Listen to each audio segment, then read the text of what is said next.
Bonjour mes lucioles, j'espère que vous avez passé une excellente semaine. Voici Lucie avec une très très belle carte pour les énergies du 9 au 15 novembre. Et c'est la carte de Ganesh, qui est en plus la carte numéro 9. Et j'avais envie de vous partager que Ganesh, c'est vraiment une de mes cartes préférées du jeu. Il y en a quatre en fait que j'aime vraiment particulièrement dans ce jeu de l'oracle de l'Inde éternelle.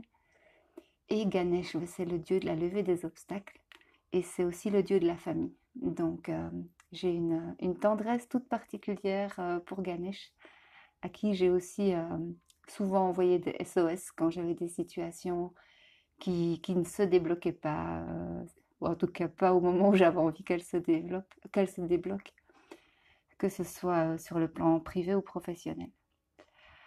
Alors, que nous dit donc Ganesh? Du côté ombre, donc pour ceux qui n'ont pas encore l'habitude des vidéos, il y a à chaque fois un côté ombre et un côté lumière. Et alors, je regarde au niveau de la carte, au niveau des messages que je reçois directement par rapport à la carte, mais aussi au niveau du texte, quels sont les aspects qui vibrent pour nous pour cette semaine-ci.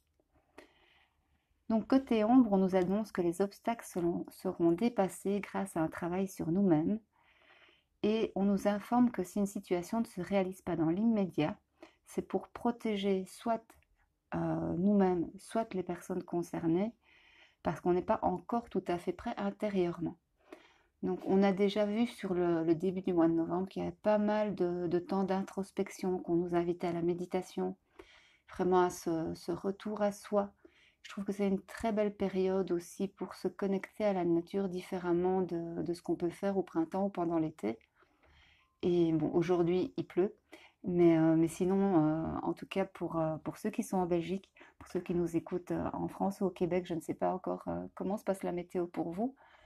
Mais enfin, si, j'ai des amies québécoises qui m'ont dit qu'il faisait vraiment froid. Euh, Ici, on a encore eu dans les 12, 14, 15 degrés cette semaine. Donc, c'est encore un beau moment pour aller se connecter à la nature et profiter des belles couleurs et de cette énergie d'enracinement qui est très différente ici au mois de novembre. Alors côté lumière maintenant, on nous dit que les obstacles qui sont sur notre route, ou en tout cas que ce que nous pouvons peut-être percevoir comme des obstacles, vont être levés ou alors qu'ils seront très faciles à passer. Donc moi, ce qui me vient très fort là, et ça insiste un petit peu, c'est que vraiment faites confiance. C'est une des plus grandes clés qui m'a été insufflée ces dernières années. Pas toujours sans obstacle, mais vraiment c'est une des grandes conclusions que j'ai pu tirer ces dernières années, c'est de faire confiance. Et alors vous allez me dire peut-être faire confiance en quoi? Faire confiance en vous ou faire confiance, je dirais, en valeur absolue. Pour certains, ce sera faire confiance dans nos guides, faire confiance dans les anges, en Dieu, dans l'univers, dans la source, dans l'amour, dans une personne, dans un animal, dans la nature, peu importe en fait. C'est surtout ce sentiment de confiance, c'est une sensation d'alignement et de sécurité intérieure en fait, qui fait une boucle positive. Vous nourrissez votre confiance, par exemple en ayant certaines convictions. Moi par exemple j'ai la conviction qu'on n'est jamais tout seul, que ce soit dans le visible ou dans l'invisible, qu'on est toujours entouré, soutenu par rapport à ce qui nous est proposé. Une dame m'a dit il y a quelques années on ne rencontrait jamais d'obstacle qui soit supérieur à ce qu'on était capable de dépasser. Et ça a fait son chemin dans ma petite tête. Et finalement, le fait d'avoir confiance amène à cette sérénité intérieure. Et puis cette sérénité intérieure nourrit aussi de plus en plus cette confiance. Donc c'est vraiment une boucle très positive et qui contribue vraiment beaucoup à manifester nos rêves et comme dit Ganesh ici, à lever les obstacles ou à les dépasser facilement. Alors on nous parle aussi de dépasser les apparences trompeuses d'une situation. Et il y a 2 minutes, je viens de vous parler de la perception d'un obstacle qui était différent du fait qu'il y a un obstacle réellement.